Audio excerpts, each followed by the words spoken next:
नमो हरियंताणं नमो सिद्धानंदमायर्याणं नमो वज्रायाणं नमो लोये सव्वसारणं एषु पञ्च नमोकारो सव्वपावपणागं मंगलानं च सर्वैः परमं हवै मंगलम्। जय जगजीव जोनि वेयाणो जगगुरु जगानंदो जगन्नाथ जगबंधु जय जगप्रिया मंगल।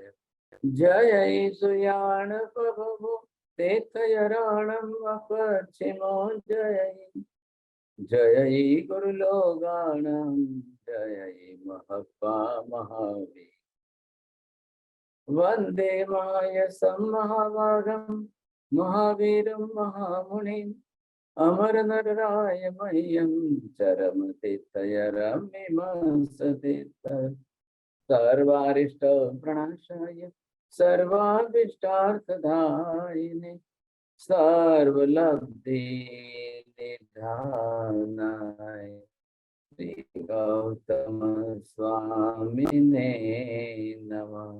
श्री सुधर्मा स्वामिने अज्ञानतिमिरान्धानां ज्ञानाञ्जनशलाकया नेत्रमुन्मीलितं येन तस्मै श्रीगुरवे नमः।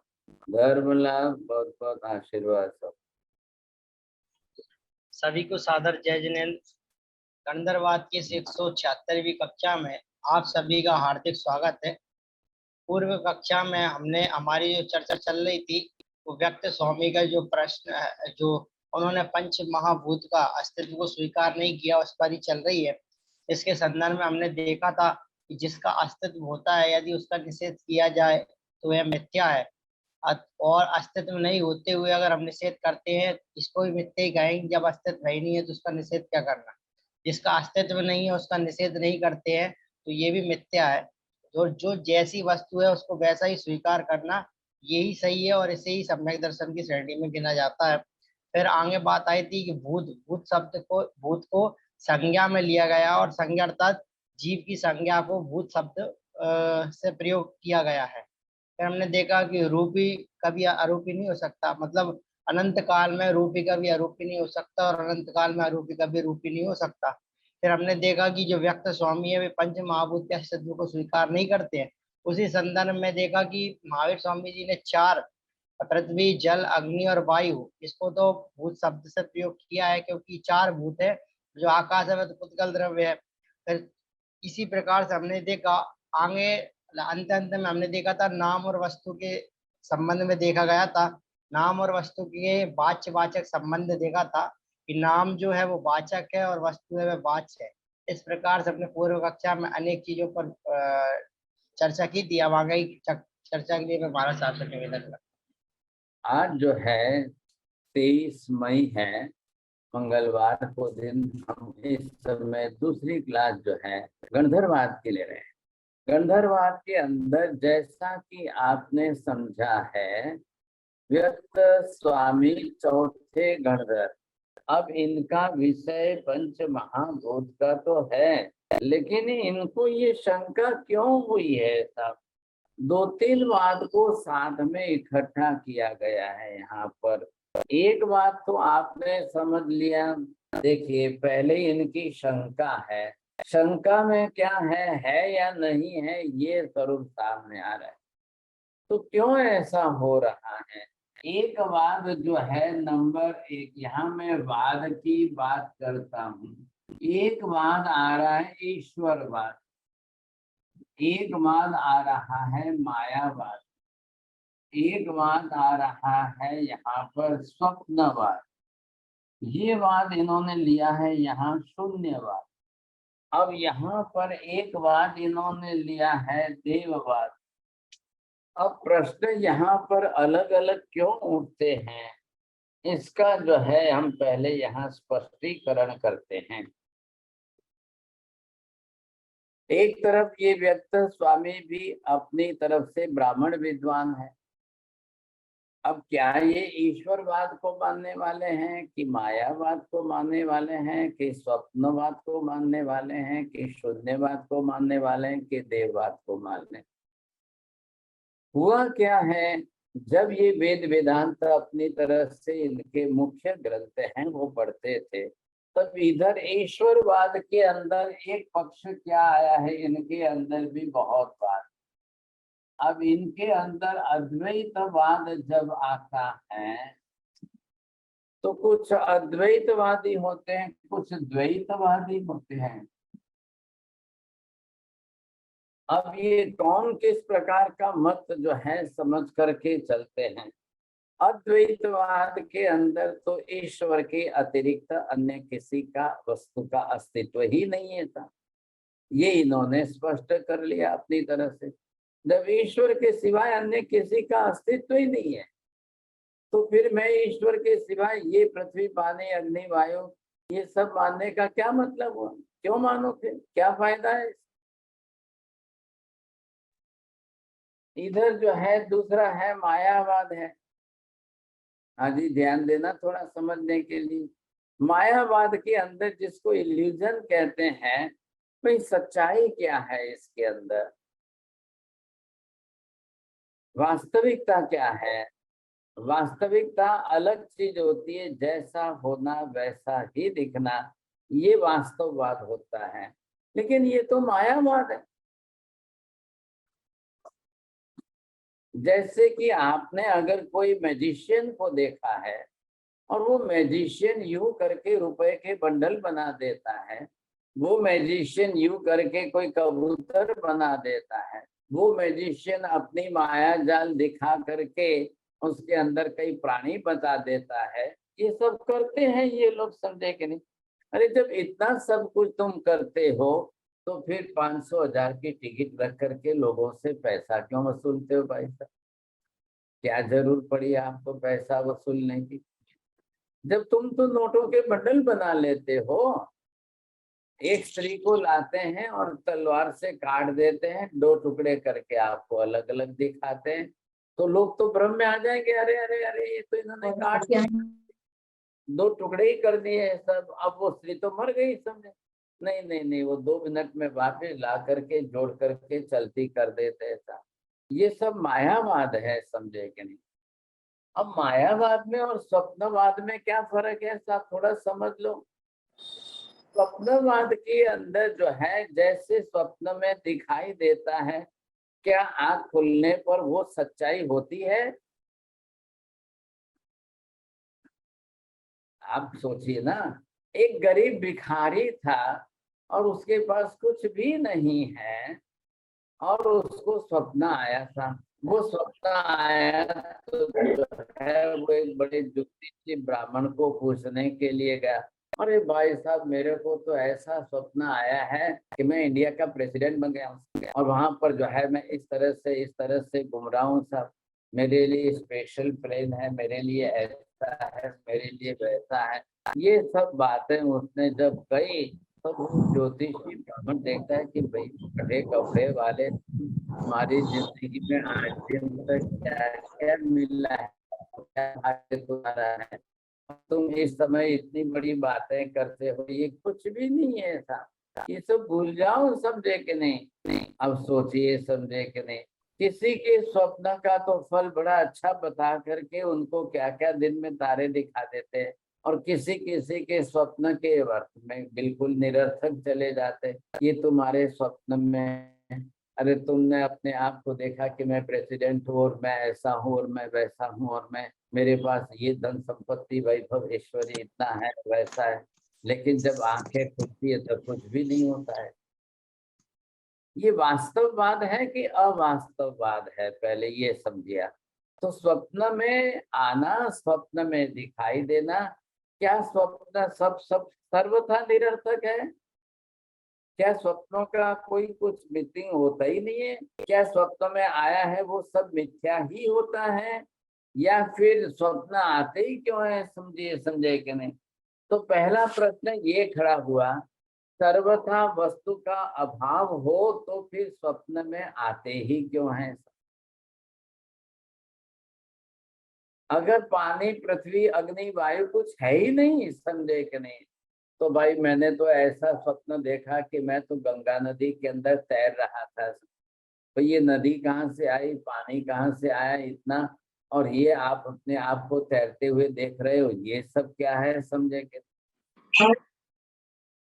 अब ये थोड़ा समझ से परे है कि नहीं, ये सोचिए आप, समझे कि नहीं।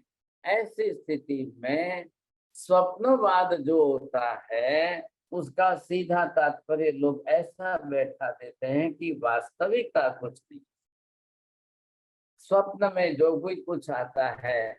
मैं ये पूछना चाहता हूँ कि जिस किसी वस्तु का अस्तित्व होता ही नहीं है, क्या चौड़िया जी उनके भी स्वप्न आप देखते हैं? नहीं महाराज। अरे देख लो ना, क्या तकलीफ है। वो आएगा नहीं, आएगा ही नहीं। अरे स्वप्न कल देख कर बताना मेरे को आप। अब जिसका अस्तित्व ही नहीं है, ऐसी चीजें आपके स्वप्न में आएगी क्या? ये आप सोच लीजिए, समझ लीजिए भाई साहब, बहुत मुश्किल काम लगता है, समझे कि नहीं। ऐसी स्थिति के अंदर स्वप्न भी सद्भाव वाले, जिसका अस्तित्व होता है उसी के स्वप्न आते हैं। सर्वथा बिना अस्तित्व वाले के स्वप्न कभी नहीं आते। तो क्या है भाई साहब, ये व्यक्त स्वामी जब वेद वेदांत पढ़ रहे थे तो उनके सामने ये वाक्य है, स्वप्नोपमं वै सकलमित्येष ब्रह्म विधिरंजसा विज्ञेय। तब ये वाक्य उनके पढ़ने में आया है कि पहले जो है उन्होंने ये सब कुछ जगत जो है स्वप्न की उपमा वाला है, स्वप्न तुल्य है। अब ये सत्य सा वास्तव में परमार्थ तो नहीं है सब। तो भाई साहब उनको पूछा गया कि आपने जो स्वप्न में अगर पृथ्वी पानी अग्नि वायु आकाश कुछ देखा तो क्या समझना, तो क्या समझना। तो ये कह रहे हैं भाई पृथ्वी पानी अग्नि वायु आकाश जब होते ही नहीं है तो स्वप्न कहाँ से आएगा। तो उनको पूछा, लाखों लोगों को पृथ्वी पानी अग्नि वायु वनस्पति के स्वप्न आते ही है, नहीं आते ऐसा तो नहीं है सर। अब बताइए पानी है ही नहीं तो आप पीते क्या हो? अरे प्रश्न तो सादा है ना, जब पानी है ही नहीं तो आप पीते क्या हो? हाँ बोले ये भी तो बात सही लग रही है, समझे कि नहीं। और जब पृथ्वी है ही नहीं तो आप रहते कहाँ हो? आकाश है ही नहीं तो आपको अवगाहना जगह कौन दे रहा है? हाँ सीमा बहन जी आप अपना बंद करिए। हाँ तो ये जो है ये सबसे पहले समझने जैसी वस्तु है। आप सर्व का अभाव कहते हो, वस्तु मात्र का अभाव है। पृथ्वी पानी अग्नि वायु वनस्पति का सर्वथा अभाव है। क्या लग रहा है आपको, क्या मान रहे हैं आप, कैसा मान रहे हैं, ये पहले आप बताइए, समझे कि नहीं। तो भाई ये क्या हुआ है, एक तरफ तो वेद में ऐसा पढ़ लिया, स्वप्नोपमं वै जगत सकलमित्येष ब्रह्म विधिरंजसा विज्ञेयः। अब उसके बाद आगे पढ़ते पढ़ते देववाद के अंदर इन्होंने ये भी पढ़ा है, द्यावा पृथ्वी, पृथ्वी देवता, आपो देवता, अग्नि देवता, वायु देवता। ये सब वेद के अंदर जो है इनको देवता कहा गया है। अब देवता कह करके उनको आहुति दी जाती, ये और डबल भ्रम में आ गए साहब। एक तरफ तो ईश्वरवाद के अंदर अद्वैत में ईश्वर के सिवाय कुछ है नहीं, मायावाद के अंदर जो कुछ दिख रहा है वो भ्रम है, स्वप्न के अंदर वास्तविकता कुछ नहीं होती है। दैववाद के अंदर ये सामने आया कि भाई ये तो वेद के अंदर लिखा है कि पृथ्वी देवता है, पानी देवता है, अग्नि देवता है, वायु देवता है। अब ये सब तो देवता बताया है, क्या आकाश को भी देवता बताया है? सब बड़े असमंजस में पड़ गए भाई साहब, आकाश को तो देवता नहीं बताया, आकाश तो देवता नहीं है, तो ये क्या बात है सब, ये बातें सब किस प्रकार की कैसी है? ये इनके शंका का मूल कारण ये है। आप समझ गए, समझे क्यों शंका हो रही है इनको? सर्वथा अभाव मान करके शंका नहीं हो रही है, द्विधा हो रही है और भ्रम हो रहा है। और ये भ्रम करने के बाद ही अपने आप को समझ रहे हैं कि मैं क्या करूं, मानूं कि नहीं मानूं, मानना चाहिए कि नहीं मानना चाहिए। तो ये पृथ्वी पानी अग्नि वायु आदि मानने जाऊं तो ये तकलीफ, नहीं मानूं तो ये तकलीफ, समझे कि नहीं। मेहता जी थोड़ा ध्यान देना, सभी जो है वेद के आधार पर ही नहीं है, गौतम बुद्ध के मत के आधार पर भी है। आपको भी मालूम है सौक्रांतिक, वैभाषिक और हीनयान और महायान, ये चार जो है बौद्ध दर्शन के अलग अलग मत है। अब इनके अंदर जो है शून्यवादी अलग। शून्यवाद का मतलब जो कह रहे हैं कि इसके सिवाय सब कुछ शून्यात्मक है, अभावात्मक है, वस्तु का अस्तित्व ही नहीं है। तो ये क्या समझना चाहिए, देखिए ध्यान से समझिए। शून्यवाद कहना बिल्कुल अलग वस्तु है और इधर जो है स्वप्नवाद कहना अलग वस्तु है, मायावाद कहना अलग वस्तु है, अद्वैतवाद कहना अलग वस्तु है। अद्वैत के अंदर ईश्वर का अस्तित्व है, अन्य किसी का नहीं है। शून्यवाद के अंदर सब कुछ अस्तित्व ही नहीं है, शून्यात्मक है ऐसा। इधर माया के अंदर जो है सारा ही सब कुछ एक मायावी जगत लग रहा है, मतलब वहां पर भी सच्चाई नहीं है। जैसे एक लड़की को सबके सामने लाकर टेबल पर सुला करके उसको करवट से काट दिया जाता है, दिखाई देती है लड़की और सबको आश्चर्य लगता है, अरे अरे अरे अरे। जैसे वो लकड़ा काटते हैं, बड़ी करवट ला करके लड़की को काट कर दो टुकड़े कर देते हैं, और दो टुकड़े करने के बाद भी इधर देखो तो पैर चलते रहते हैं उसके सामने। तो ये लोगों की आंखों के सामने किस प्रकार से कैसे भ्रम पैदा किया जाता है। स्वप्नवाद बिल्कुल अलग कह रहा है, ध्यान रखना, इसको और इसको अलग करने के लिए मैं वापिस कह रहा हूँ कि स्वप्नवाद के अंदर कुछ वास्तविकता ही नहीं है। जो कुछ स्वप्न में दिख रहा है वो कुछ सच्चाई नहीं है सब। लेकिन ये नहीं सोचते कि जो स्वप्न में दिख रहा है, उस जो दिख रहा है उसकी तो सच्चाई है। उस व्यक्ति ने अगर स्वप्न वैसा देखा है और आंख खोलने के बाद उस समय कुछ नहीं हो, वो अलग बात हो गई। लेकिन जिसका अस्तित्व है उसी का स्वप्न भी आएगा, वही स्वप्न में दिखाई भी देगी। सर्वथा निषेध आप नहीं कर सकते हो। लेकिन शून्यवाद का मतलब क्या हुआ? बौद्ध धर्म ने अपनी तरह से ये मत बनाया है, सर्वम शून्यम, सब कुछ जो है शून्य है, कुछ भी अस्तित्व रखता ही नहीं है। तो ये सर्वम शब्द जोड़ करके जब उन्होंने बोला सर्वम शून्य, तो उनको पूछा गया क्या आत्मा भी शून्य है? अरे भाई सर्वम के अंदर आत्मा भी आ गया, चलो वो भी शून्य है, शून्य है, कुछ भी नहीं है, जगत शून्यवाद है। तो उनको ये कहा कि शून्य शब्द का प्रयोग करने के सिवाय आपके पास दूसरा कोई विकल्प नहीं है क्या? अस्तित्व भाव, किसी भी वस्तु का जगत में अस्तित्व ही नहीं है। अरे कोई आपको पूछे कि आपका खुद का अस्तित्व है कि नहीं, तब आप क्या जवाब दोगे? ये बोल रहा है, कौन बोल रहा है? Rene Descartes, he was also the good philosopher in the Western philosophy के अंदर वो थे, and that he was saying that I think therefore I am existing because of I am thinking. That is in the German language they was using the word that cogito ergo sum. What is the meaning of that cogito ergo sum? I am staying, I am living because I am thinking. I myself is thinking because I am existing at all. The person, he is existing, then he is thinking. If he is not existing, he is not thinking. ये उनके वहाँ की मुख्य बात सामने आती है।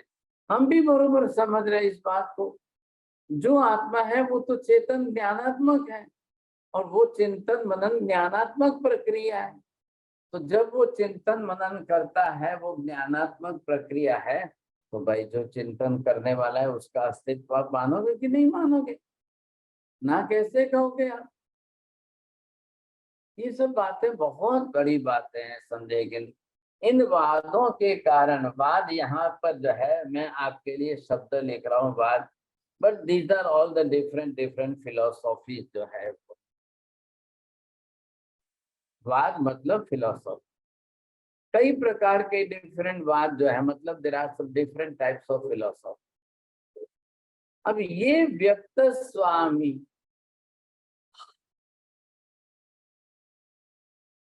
ये अपने आप में दिग्गज विद्वान पंडित हैं, लेकिन ये भी पढ़ा है, ये भी पढ़ा है, ये भी पढ़ा है, ये भी पढ़ा है, ये भी पढ़ा है।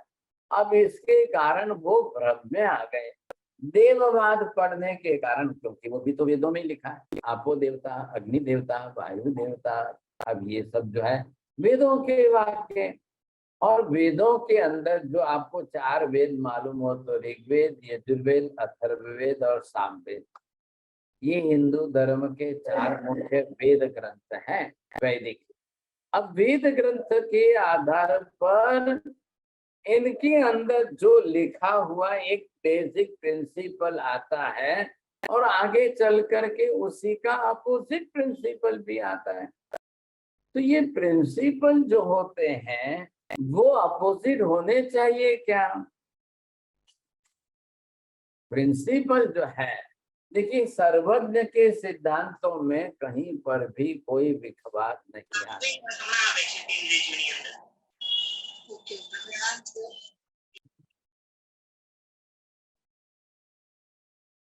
सर्वज्ञ के सिद्धांतों में, आगम शास्त्रों में, बोले कितने भी आगम शास्त्र है, सिद्धांतों में मतभेद नहीं आएगा। कहीं पर भी सिद्धांतों के अंदर कोई भेद नहीं आएगा। और ये नहीं कि पहले स्टेटमेंट में ऐसा सिद्धांत आया और लास्ट में से स्टेटमेंट के अंदर सिद्धांत बिल्कुल विपरीत हो गया, पहले ऐसा कहा और लास्ट में ऐसा कहा। सर्वज्ञों के सिद्धांत में ऐसी बात कभी संभव नहीं है, बनती नहीं है, होती ही नहीं है। ये बात फिक्स हो गई सब। इसको कहते हैं परस्पर विरोधाभास, वदतो व्याघात। ये परस्पर विरोधाभास के अंदर कॉन्ट्राडिक्टरी स्टेटमेंट जो होता है वो सर्वज्ञों के विषय में कभी नहीं आता है। एक सर्वज्ञ का जो सिद्धांत होगा वही समस्त सर्वज्ञों का होगा। एक सर्वज्ञ जो सिद्धांत प्रस्तुत करेंगे वही सिद्धांत सभी सर्वज्ञ एक समान, एक जैसा ही करेंगे। तो वहां भेद का कोई प्रश्न नहीं उपस्थित होता है। ये बात बहुत बड़ी बात है,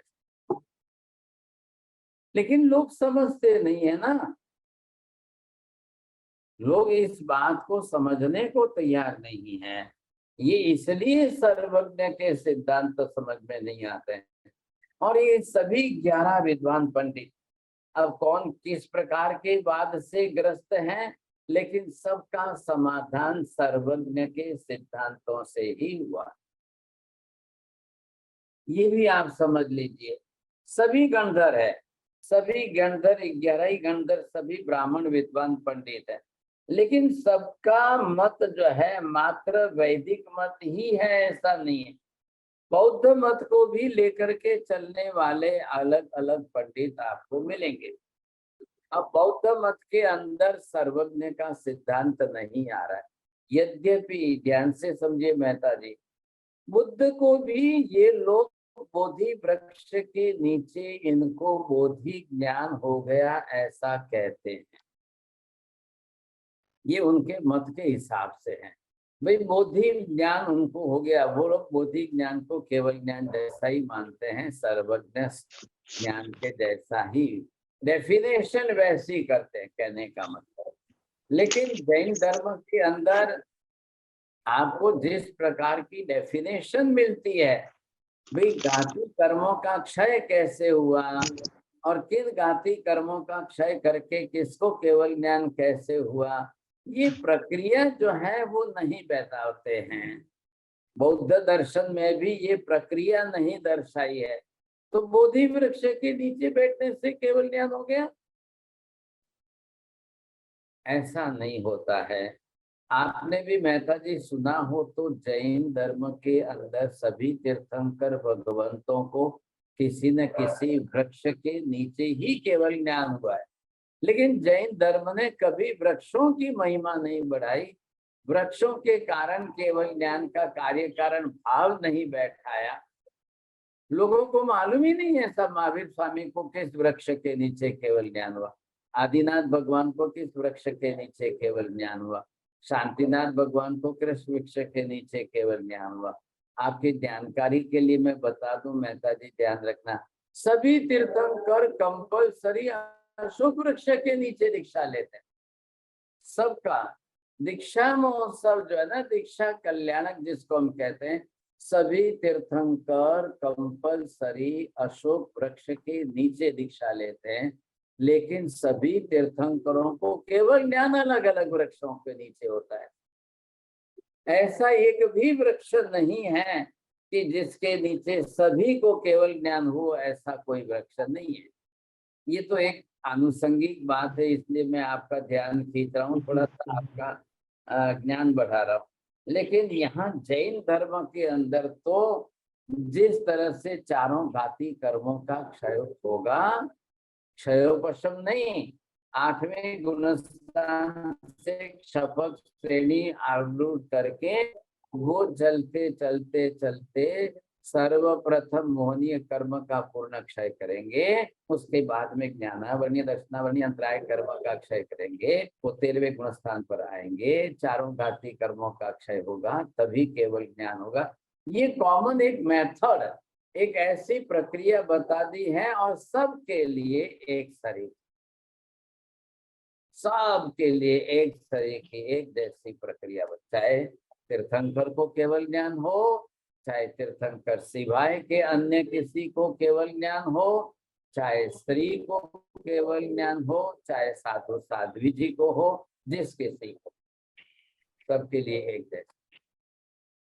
अब बात कहाँ आ रही है यहाँ पर? सर्वज्ञ के सिद्धांत बिल्कुल अकाट्य सिद्धांत है। सर्वज्ञ के सिद्धांतों के अंदर कहीं पर परस्पर वदतो व्याघात या कॉन्ट्राडिक्टरी स्टेटमेंट नहीं आता। लेकिन ये व्यक्त पंडित इन सब मतों के अंदर है।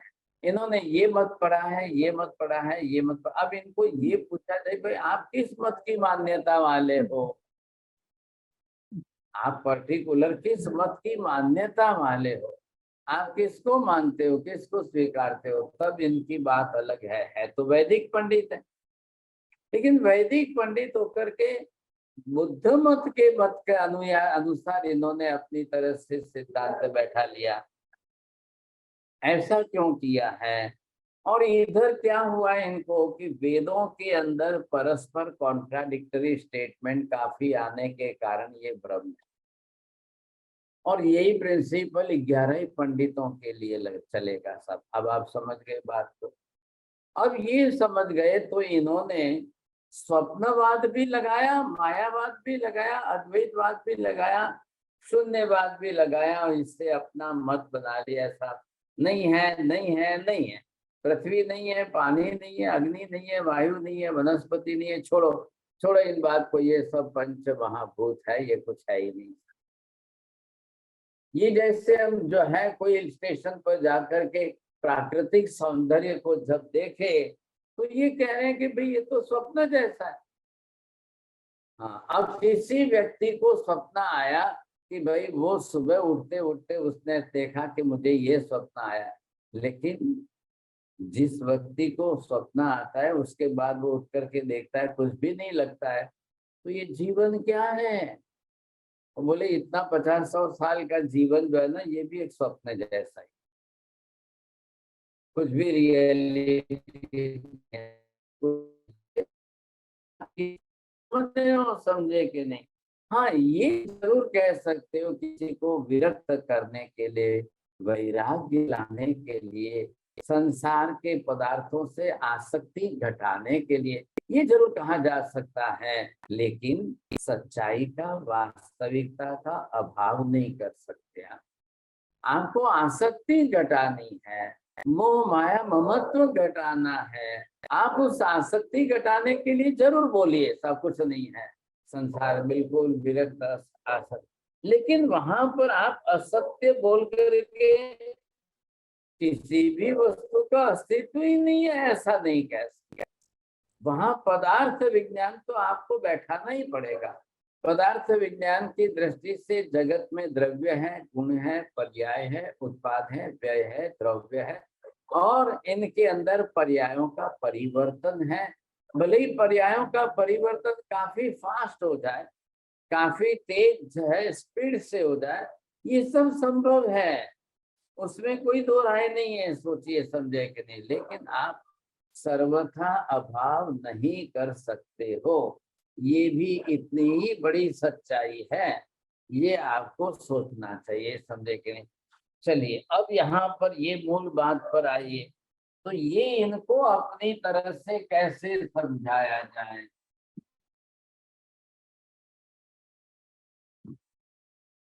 हाँ जी, अब आप बताइए इसके अंदर कि इसको पृथ्वी, पानी, अग्नि, वायु को किस वाद में रखना है, बोलिए जैन साहब।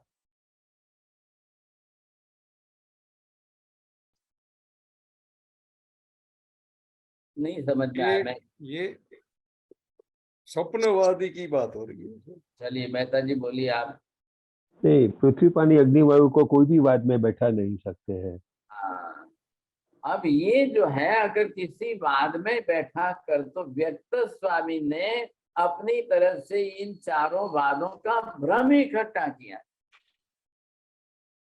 आ रहा है ख्याल में आपको? चारों वादों को अंदर मिक्स कर दिया है, मिक्स करने से इनको भ्रम हुआ। देखिए यहाँ पर शंका शब्द है, डाउट।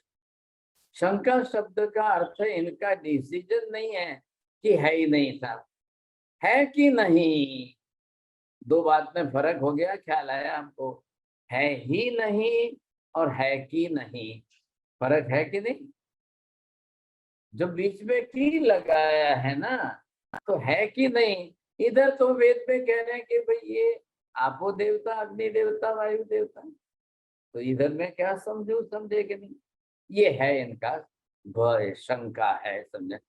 तो ये शंका लेकर के ये चल रहे हैं। अब ऐसी स्थिति के अंदर दुनिया में अभाव किसका होता है? सद्भाव का अभाव होता है कि बिना सद्भाव के अभाव होता है?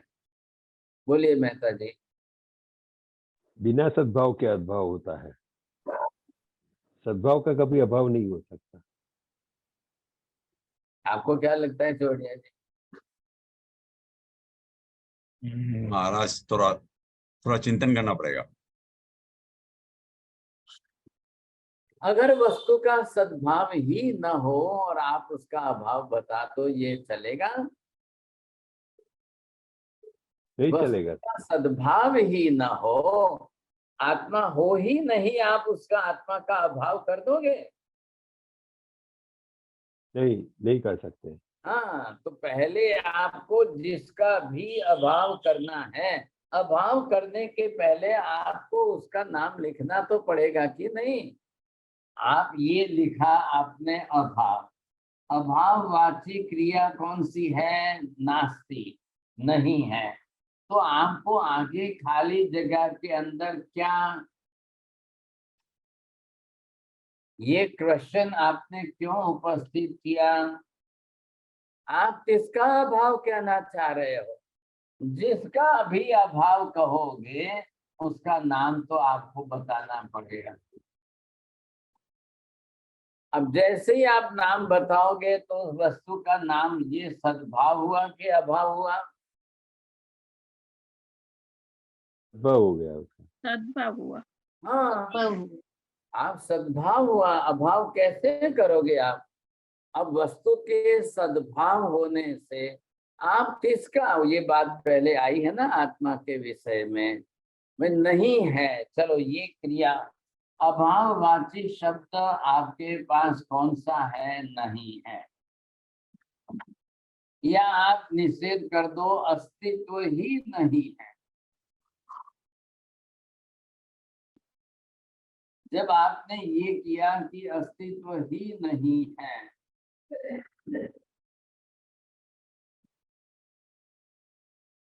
तब यहाँ पर सीधा प्रश्न आया, भाई किसका अस्तित्व नहीं है? पहले ये प्रश्न उपस्थित किया है कि किसका अस्तित्व नहीं है। आप किसका कह रहे हैं? नाम निषेध किसका कह रहे हो? नाम दीजिए। अब जिसका नाम देंगे उसका अस्तित्व सिद्ध हो गया। पहले अब बिना नाम दिए तो आप अस्तित्व ही नहीं है ऐसा बोल ही नहीं सकते। बताइए ऐसी कौन सी वस्तु?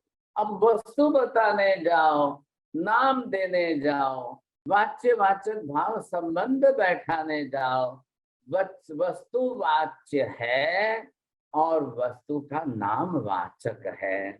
आत्मा वस्तु है, वस्तु मतलब द्रव्य कहो या पदार्थ कहो, और उसके लिए आत्मा ये शब्द उसकी संज्ञा है। अब आप पहले तो आत्मा बोलोगे और फिर बोलोगे नहीं है। पहले तो आपको आत्मा बोलना पड़ेगा और फिर बोलोगे नहीं है। तो भाई पहले क्या बोलना बताइए आप? मत बोलो आत्मा का नाम, तो फिर आप अस्तित्व ही नहीं, आप बोल ही नहीं पाओगे। आप कभी नहीं बता पाओगे कि अस्तित्व है कि नहीं। तो जगत के अंदर जो सद्भावात्मक अस्तित्व रखता हो उसी का निषेध किया जा सकता है, ये नियम। जिस वस्तु का अस्तित्व कभी होता ही नहीं है उसका अभाव कभी किया ही नहीं जा सकता है। नियम क्या है? बोलिए चौड़िया जी, नियम तो बोलिए।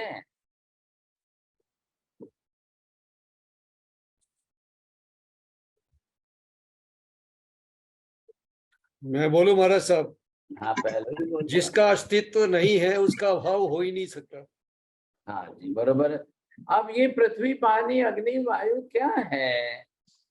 चलो अब इनके बारे में थोड़ी सी बात और आप स्पष्ट कर लो।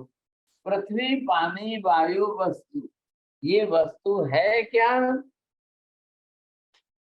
पहले इनको आप स्पष्ट करिए कि ये वस्तु है या नहीं है। वस्तु का मतलब आप देखिए, वस्तु बोलिए, द्रव्य बोलिए, पदार्थ बोलिए, कुछ भी बोलिए। अब पहले इनका अस्तित्व सिद्ध हो रहा है कि नहीं हो रहा है? हो रहा है। अस्तित्व तो प्रत्यक्ष से सिद्ध हो रहा है इनका। ये इनका तो प्रत्यक्ष ही अस्तित्व साफ साफ साफ है। अब आप इनका निषेध करो। प्रत्यक्ष किसका होता है? जिसका अस्तित्व होता है उसी का प्रत्यक्ष होता है। जिसका अस्तित्व होता है उसी का परोक्ष भी अस्तित्व होता है। अब प्रत्यक्ष मतलब आंखों से दिखाई देना, ये भी प्रत्यक्ष। और प्रत्यक्ष मतलब अनंत केवल दर्शन से दिखाई देना, ये भी प्रत्यक्ष। या अनंत केवल ज्ञान से जानने में आना, ये भी प्रत्यक्ष। भाई आपके लिए इंद्रियां महत्व की है, आप इंद्रियों से ग्राह्य करते हो, लेकिन जो इंद्रियों से ग्राह्य नहीं करते हैं वो डायरेक्ट आत्मा से ज्ञान करते हैं, उनके लिए भी तो प्रत्यक्ष है। उसको कहते हैं आत्मा प्रत्यक्ष। उनके लिए आत्मा प्रत्यक्ष है। लेकिन पृथ्वी पानी अग्नि वायु वनस्पति ये आत्मा है कि आत्माओं की पर्याय है? ये जीव है कि जीवों की पर्याय है? आ रहे ना ख्याल में? पृथ्वी पानी अग्नि वायु ये चार डायरेक्ट पर्याय है, आकाश डायरेक्ट द्रव्य है। क्यों कहा मैंने ऐसा?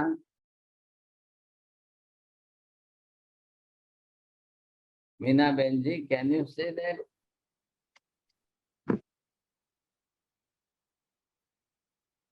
चलिए काम। महाराज साहब आकाश जड़ है। नहीं, मैंने ऐसा क्यों? जड़ कहने का मतलब ऐसे ही बात नहीं करी, बहुत सोच समझ के बोली। मैं बोलूं गुरु जी? विपुल जी, विपुल कुमार जी बोलिए। चलो बोलिए मनीषा बहन जी। जी गुरुजी मुझे तो लगता है कि पृथ्वी का, अग्नि का, वायु का, इनमें तो जन्म आत्मा लेती है, लेकिन आकाश आकाश तो एक द्रव्य है, उसमें तो कोई जन्म का सवाल ही नहीं है जी। आप भी ऐसे पढ़ने वाले, सीखने वाले ऐसी भाषा बोलेंगे इतना पढ़ने के बाद। देखिए आकाश स्वतंत्र द्रव्य है, कोई जन्म वन्म से कोई मतलब नहीं है उसका। आकाश अपने आप में स्वतंत्र द्रव्य।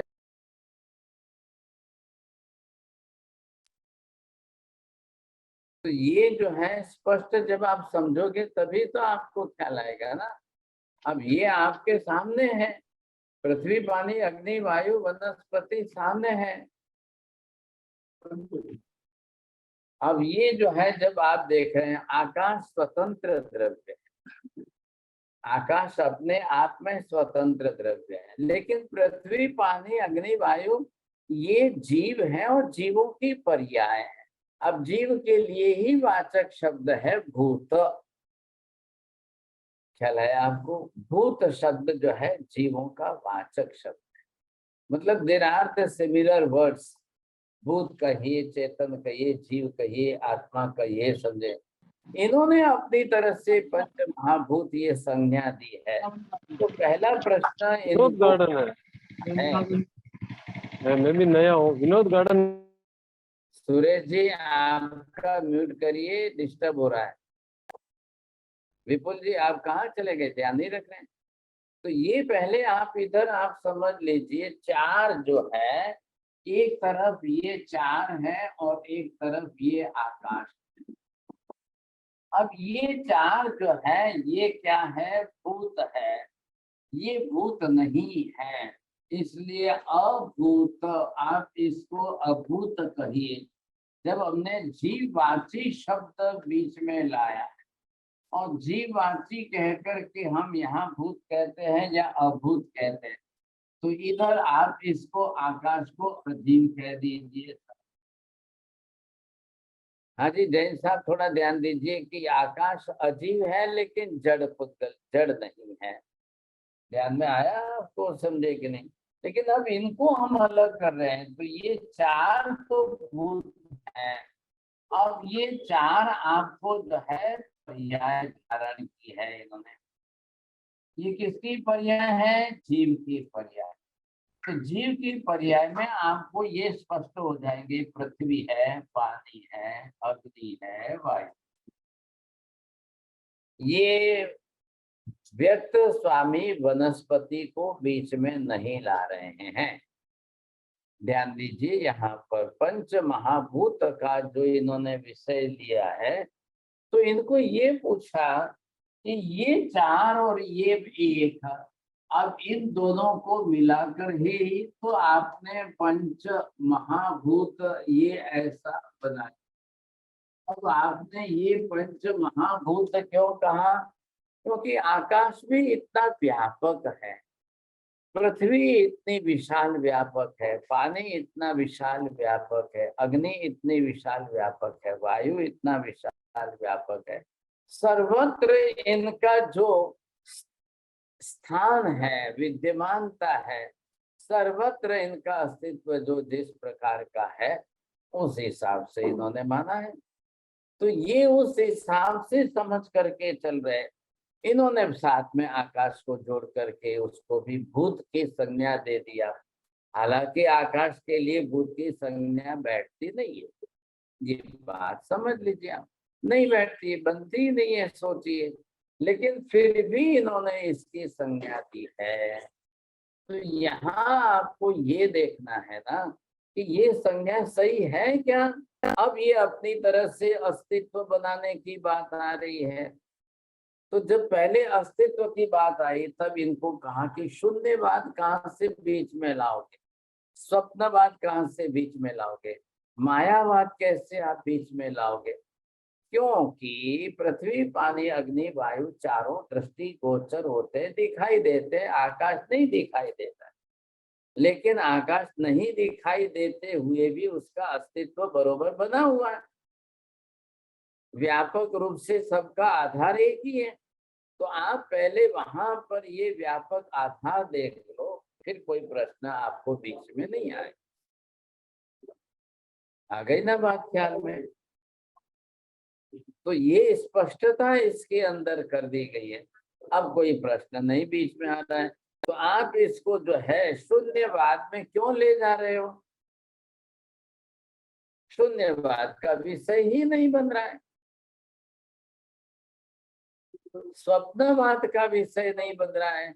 आप कभी भी देखो, पूरी जिंदगी भर देखो, जागते हुए देखिए, नींद में जाने के पहले देखिए, नींद में से बाहर आने के बाद देखिए, आपको बरोबर पृथ्वी, पानी, अग्नि, वायु, वनस्पति दिखाई देगा।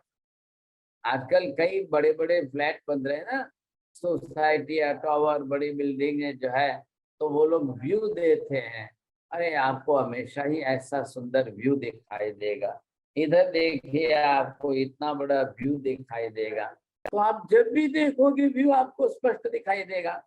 तो व्यू आपको जब दिखाई दे रहा है तो वो किसका दिख रहा है? आकाश का नहीं दिख रहा है, पृथ्वी, पानी, अग्नि, वायु का दिख रहा है। इधर ये आपने 5 भेद कर लिए, लेकिन ये आकाश जो है इनके अंदर अदृश्य है। अदृश्य होने के कारण वस्तु के अस्तित्व का अभाव कह देना ये भी उचित नहीं है। नहीं दिखाई देता है लेकिन इसलिए उसका अस्तित्व ही नहीं है, ऐसा कहने की गलती भी नहीं करनी चाहिए। और ये चारों ही दृश्य है, पर्याय रूप में सभी दृश्य है ऐसा, इसका भी कोई निषेध नहीं कर सकते हैं ऐसा। लेकिन मायावाद ने, स्वप्नवाद ने और शून्यवाद ने, उन्होंने सबका ही अस्तित्व निषेध कर लिया। उनके लिए दृश्य हो अदृश्य हो कोई फर्क नहीं पड़ता है। वो दृश्य को भी निषेध कर देते हैं, अदृश्य का भी निषेध कर देते हैं। रूपी हो अरूपी हो, उनका तो मतलब शून्यवाद अभावात्मक है। शून्यवाद जो है अभावात्मक है। स्वप्नवाद को भी एक तरीके से अभाव कह दिया है ही नहीं कुछ भी, आपको तो ये स्वप्न में दिख रहा है, ये भ्रम हो रहा है। मायावाद तो बिल्कुल इन्होंने भ्रांति वाला ही कह दिया है, मतलब है नहीं कुछ, वास्तविकता कुछ भी नहीं है, ये सब मायावाद है। तो ऐसी संज्ञाएं देकर ये भ्रम में है, और भ्रम के कारण अलग अलग तरीके से इन शब्दों का ये प्रयोग करते हैं। अब पहली बात यहाँ से विषय शुरू होगा, ध्यान देना। ये तो उनके वाद के अलग अलग तरीके हैं, इसलिए आपको समझ में आ जाएगा, लेकिन अब इनको समझना बड़ा भारी हो जाएगा।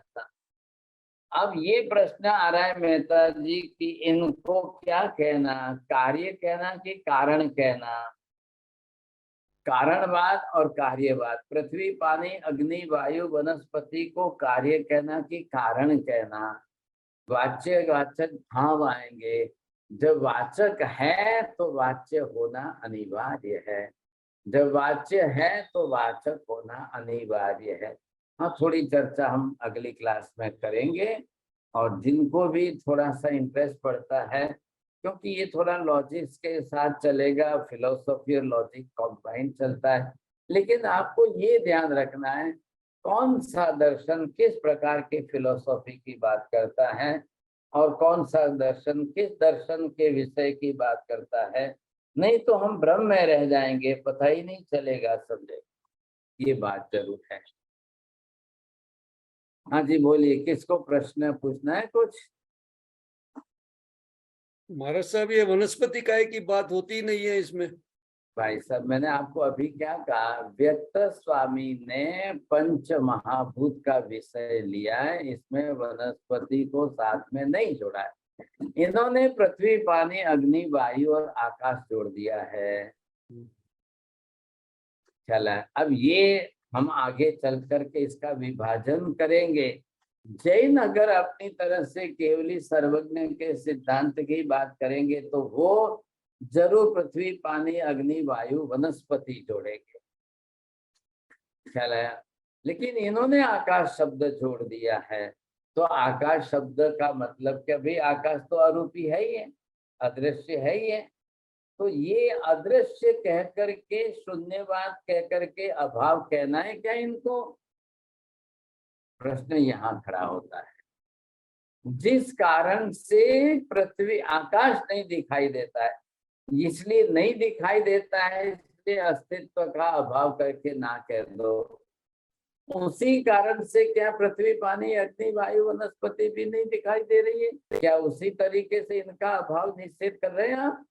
ये प्रश्न जरूर खड़ा होता है। फिर वापिस इसके अंदर उपादान कारण और निमित्त कारण, इन दोनों के प्रश्न आएंगे। फिर हम कल आगे जो है, कल दूसरी क्लास है ये गंधर्ववाद की। हाँ जी बोलिए इलाबिन।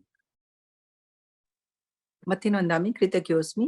एक चीज बार बार दिमाग में आती है कि ये लोग इतने ज्ञानी थे और ऐसे ऐसे सवाल में उनको केवल ज्ञान नहीं हो पा रहा था। ये तो बहुत, उनके ज्ञान के सामने तो बहुत कॉमन क्वेश्चंस उनके दिमाग में राइज हो रहे थे और क्लैरिटी नहीं थी।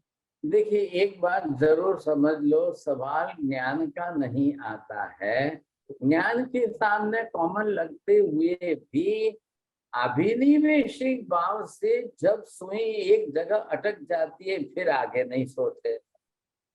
जिस मत को पकड़ लिया, अभिनिवेशिक भाव जो है ना, एक मिथ्यात्व का प्रकार, अब उसमें कदाग्रह, दुराग्रह, हठाग्रह, ये शब्द हम प्रयोग करते हैं। एक बात जब पकड़ ली और वो अपने मत की बात बन गई तो फिर छोड़ते नहीं है सब। अब छोड़ते नहीं है तो वो सुई वहीं अटक जाती है, बस बार बार आकर के वहीं रुक जाती है, तो उसी को पकड़ के रखते हैं साहब। ये तकलीफ है, आज भी ऐसे सैकड़ों। ये अभी मैंने बात की, गौतम बुद्ध के दर्शन को मानने वाले, हीनयान वाले, महायान वाले, ख्याल है सौगत और वैभाषिक, ये सब अपनी तरह से एक एक मत को, एक एक पक्ष को पकड़ के चलने वाले। अब गौतम बुद्ध के बाद को भी आज 2500 साल बीत गए ना, लेकिन ये उसी तरीके से एक मत जो पकड़ लिया, बस नहीं छोड़ना है, नहीं छोड़ना है। अब इसका क्या करने, बोलिए साहब। और हमारा दूसरा क्वेश्चन ये आता है कि ये 11 भाई थे और सबका अलग अलग क्वेश्चन है, तो यानी कि दूसरों का दूसरा क्वेश्चन तो उनका क्लियर होगा, तो इन्होंने आपस में भी डिस्कशन नहीं किया होगा? ये बात बहुत पहले, आगे साल भर पहले ही मैंने खुलासा किया था, आपने ध्यान नहीं दिया। 11 पंडित हैं, सब अलग अलग हैं। 3 जने पहले भाई हैं और बाकी के एक दो जने और भाई है, बाकी सब अलग अलग धुरंधर विद्वान पंडित है। अब मैं मेरे मन की शंका किसी को बताता हूँ तो मेरी नब्ज कोई पकड़ ले, मेरी कमजोरी पकड़ ले, तो मेरे को विद्वान कौन कहेंगे? बात तो यही आके रुक रही है ना। सब अपने अपने दिल में छिपा कर बैठे हैं, किसी को पता नहीं लगने दिया कि मैं इस विषय में शंका रख रहा हूँ। और वो सब धुरंधर दिग्गज विद्वान पंडित हैं, आए दिन इनके डिस्कशन होते रहते थे, सेमिनार होते रहते थे। ये नहीं मानते हुए भी इनको बोल दो तो ये तो बड़े एक्सपर्ट होते हैं सब प्रूव करने में भी, लेकिन जब बात आती है अपने मत की तब बोल देते मैं तो नहीं मानता हूँ। लेकिन ये किसी को पता नहीं चलने दिया, नहीं तो इंद्रभूति गौतम 50 साल की उम्र के हैं, अग्निभूति भाई 48 के हैं, वायुभूति तीसरे भाई 46 के हैं, बाकी के इनके अंदर सुधर्मा और बड़ी उम्र के हैं, कोई बड़े बड़े बुजुर्ग भी है, लेकिन वो एक अलग विषय हो गया। ख्याल आया कि नहीं? उम्र का तकाजा अलग है, विद्वत्ता का पांडित्य मान करके चलना ये और ही तकाजा अलग है सब। लेकिन सबके पास में आता है अभिनिवेशिक भाव। ये जो अपना भाव इन्होंने मिथ्यात्व की गांठ जो बांध ली है ना, बस ये सबसे बड़ा कारण, फिर तो छोड़ने को तैयार नहीं। बोलिए और किसी को पूछना है? नमो रियंताणम नमो सिद्धाणम नमो आयर्याणम नमो वच्छायाणम नमो हे सब्बसावनम एषु पंचनमुखारो सर्वपापप्रणाशम् मंगलानं च सर्वेसिं परमं हवै मंगलम् मंगलम भगवान वीरो मंगलम गौतम प्रभु मंगलम स्तुलिभद्राद्या जैन धर्मस्तु मंगलम चत्तारि मंगलम अरिहंता मंगलम सिद्धा मंगलम साधु मंगलम केवली पन्नतो धम्मो मंगलम चत्तारि लोकोत्तमा अरिहंता लोकोत्तमा सिद्धा लोकोत्तमा साधु लोकोत्तमा केवली पन्नतो धम्मो लोकोत्तमा चत्तारि शरणं पवज्जामि अरिहन्ते शरणं पवज्जामि सिद्धे शरणं पवज्जामि साहु शरणं पवज्जामि केवली पन्नतो धम्मो शरणं पवज्जामि सर्वमंगल मंगल्यम सर्वकल्याणकार प्रधानम सर्वधर्माणां शयनं जयति शांति।